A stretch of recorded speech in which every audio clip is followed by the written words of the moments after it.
Olá, meu querido, bom dia, boa tarde, boa noite. Meus irmãos,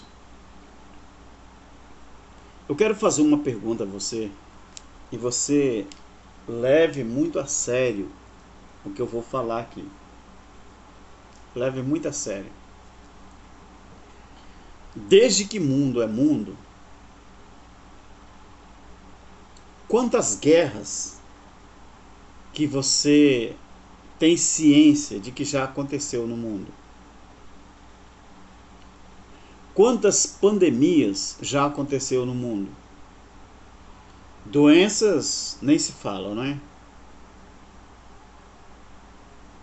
Epidemias, pandemias, guerras, rumores de guerras. Ao longo dos anos, a religião evangélica, a pentecostal, principalmente os futuristas,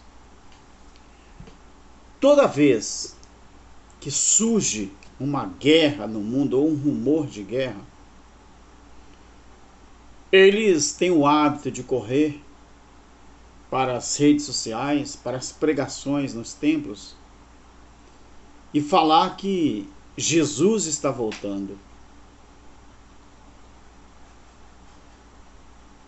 Só que os rumores começam e terminam, as guerras também começam e terminam, e nada de Jesus voltar. Por que que isso acontece? Porque o ser humano, ele está habituado, ou ele foi, não é? Ele foi,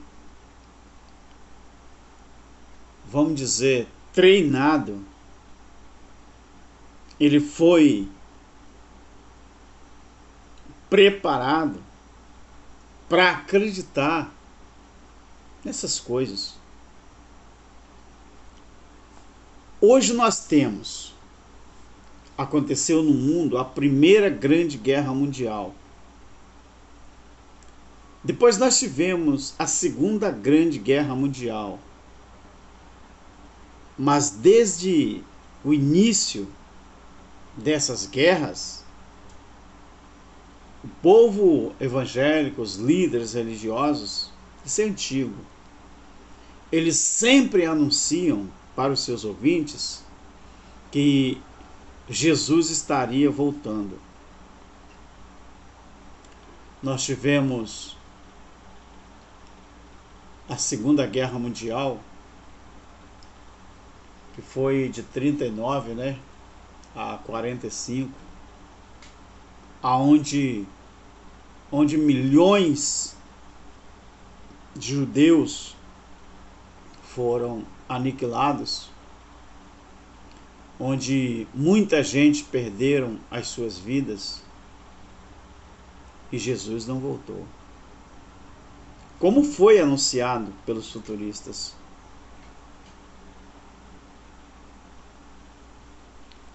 Essa pandemia que aconteceu no mundo inteiro, que você sabe o nome recentemente agora, quantas pregações que nós ouvimos de que era o sinal da volta de Jesus. O tempo passou e nada aconteceu. Na verdade, o povo, eles aprenderam a acreditar nessas falsas promessas, esses falsos ensinos, justamente porque esta falsa promessa, esse falso ensino, é um meio de vida que os religiosos encontraram para manter as pessoas dentro dos seus alçapões. Agora, é triste a gente saber que uma boa parcela da sociedade evangélica, da comunidade evangélica, eles não gostam de estudar a Bíblia, não gostam de ler a Bíblia e vira presa fácil desse sistema religioso. Não seria mais fácil acreditar no que está escrito? Não seria mais fácil linkar os tempos e as colocações verbais dos capítulos escatológicos da Bíblia com aquilo que Jesus falou, que tudo deveria ocorrer naquela geração que ele vivia? Se as pessoas conseguissem linkar, não é, esses textos bíblicos com aquilo que Jesus ensinou, era mais fácil entender. Mas a grande maioria das pessoas não estão interessados nisso. Então, vira presa fácil do sistema religioso. Quando eu me dei conta de gente por gente, né? Eu tinha 12 anos de idade, eu comecei a ter interesse pela Bíblia quando eu me batizei nas águas.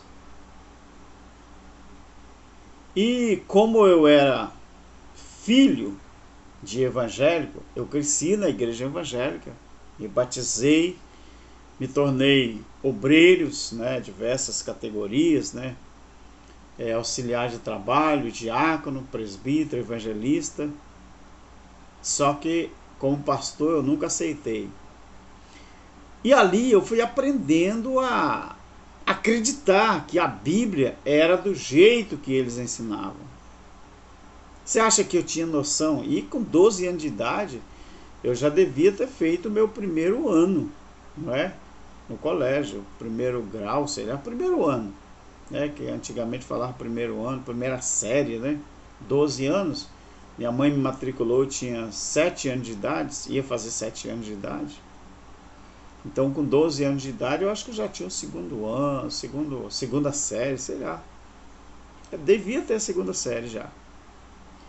Então, a gente naquela época, a língua portuguesa, que antigamente era comunicação e expressão, a gente não tinha nem ideia do que era isso. O tempo passa e a gente vai aprendendo a respeitar as colocações verbais e os tempos verbais. Aí a gente linka aquilo que a gente aprendeu na língua portuguesa, a gente linka com aquilo que está escrito na Bíblia. A gente começa a respeitar o vernáculo da língua portuguesa. Então, dali em diante, a gente passa a ter um entendimento daquilo que realmente está escrito. Eu vou trazer à memória para você o quanto é importante a gente entender a Bíblia na visão escatológica, na visão do Evangelho Eterno. Quando Jesus disse, no início do seu ministério, quando ele disse a João, João, você tem que me batizar porque tem que cumprir a Escritura. O que Jesus estava dizendo para João é que aquele momento ali, do encontro de Jesus com João Batista para ser lavado, era uma profecia bíblica. E estava ocorrendo o cumprimento naquele exato momento. Mas quantos anos que se passaram desde a promessa de que da semente da mulher iria nascer um que esmagaria a cabeça da serpente? Que serpente era essa? Era uma cobra falante? Era um diabo físico? Era um Satanás? Muita gente entende que serpente é uma figura de linguagem para a consciência humana. Outros acham que serpente era um diabo físico. Outros acham que serpente era a fraqueza da carne. Então, quando Jesus disse que ele esmagaria a cabeça da serpente, na figura de linguagem, eu acredito que Jesus estava falando que ele esmagaria particular, tá, queridos? Isso é particular, opinião particular. Claro que você tem a sua. É a opinião particular minha. Eu acredito que Jesus, ele estava dizendo que quando ele esmagasse a cabeça da serpente, essa serpente iria ferir o calcanhar dele, mas ele iria esmagar a sua cabeça. Quando você olha aqui em 1 Coríntios, por exemplo, 1 Coríntios capítulo 15, está escrito assim, ó.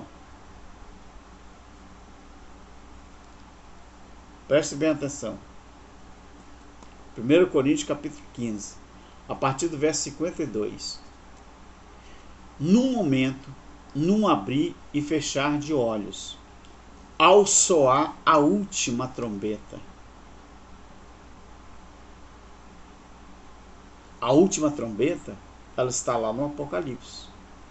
Quando a última trombeta tocasse, que já tocou, porque a última trombeta fez parte das 7 que iria tocar ali no juízo do ano 70, ao soar a última trombeta, porque a trombeta soará e os mortos ressurgirão incorruptível e nós seremos transformados. Paulo explicou isso aqui. Porque convém que isto que é corruptível se revista da incorruptibilidade. E que isto que é mortal se revista da imortalidade. O que é mortal? O corpo físico. O corpo físico. O que é corruptível? O corpo físico. E o que é incorruptível? O corpo espiritual. O que é imortal? O corpo físico. O que é imortal? O corpo espiritual. Aí Paulo disse assim, quando isso aqui acontecesse, então, advérbio, se cumprirá a palavra que está escrita, tragada foi a morte na sua vitória. Ou seja, a morte, ela se orgulhava de ser vitoriosa. Mas a partir do momento que a última trombeta tocasse, que era o resumo do juízo, é por isso que nós falamos, nós do Evangelho Eterno, que o juízo foi o passar da régua. O juízo do ano 70 foi o estabelecimento do reino de Deus sobre a terra. Aí alguém pergunta, não, mas a morte continua acontecendo, as pessoas continuam morrendo, mas morrendo em quê? A carne ou o corpo espiritual? A carne. E o corpo espiritual? Aquele que não tinha condições de escolha, está aqui, ó. O corpo espiritual, ele volta para a eternidade. Por quê? Aí Paulo diz, tragada foi a morte na sua vitória. Aí ele faz um deboche ainda. Onde está a morte, o teu arguilhão? Você sabe o que é um arguilhão, né? É o elo de corrente.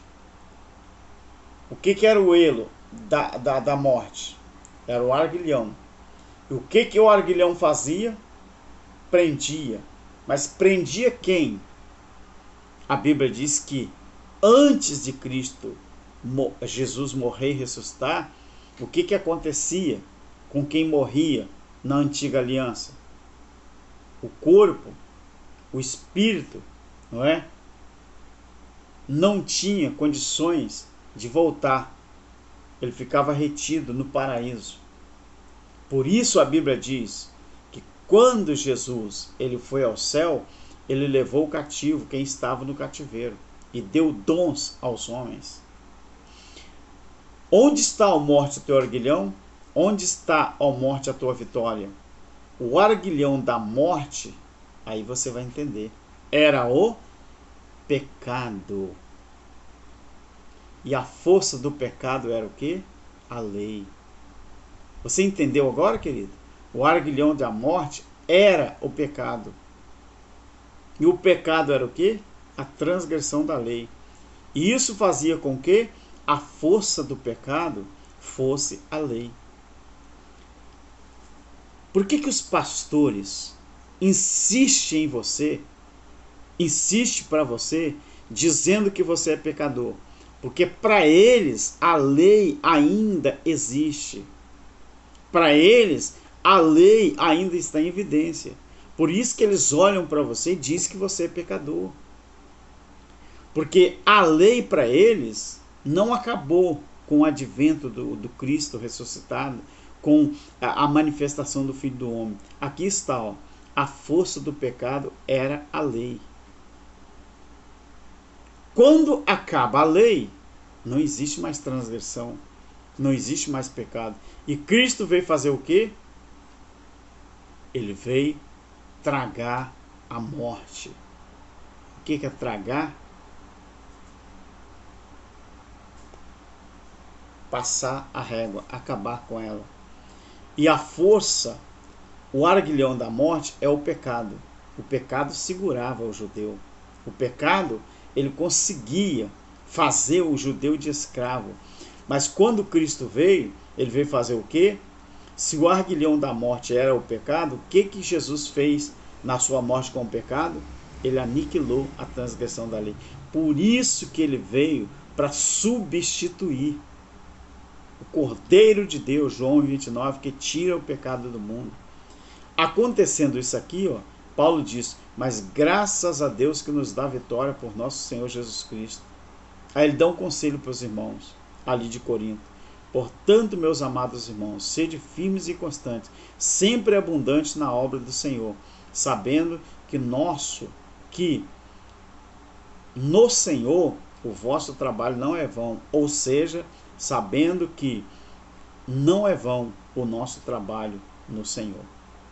Queridos, é preciso fé para você acreditar no que está escrito.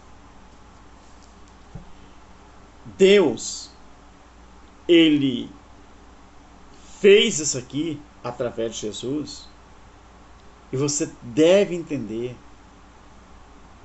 É muito importante que você entenda isso aqui, queridos. O que era o arguilhão da morte? De 1 Coríntios 15 e 56. O arguilhão da morte era o pecado. E o que era o pecado? Era a transgressão da lei de Moisés. Mas o que a Bíblia diz? O pecado, a força da lei era o pecado. Ou seja, a força da lei era a transgressão. Enquanto alguém transgredia a lei, meu filho, ela levava as pessoas à morte. Quando se tira a lei, a morte, então, ela perde a sua força. Por que a morte, ela não tem mais força? Porque Cristo venceu a morte, arrancando o seu arguilhão, que era o pecado. Deu para entender, querido? Não vale a pena ficar nesses templos religiosos ouvindo ladainhas. E o mais agravante, são ladainhas que a própria Bíblia condena. Se você acreditar no Criador, no papel que ele fez como filho, o papel que ele fez como Cristo ressuscitado, nunca mais você vai viver aprisionado, escravizado, triste com esse sistema.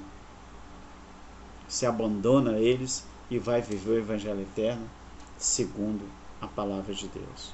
Deus o abençoe. Tchau. Fique com Deus. Amém.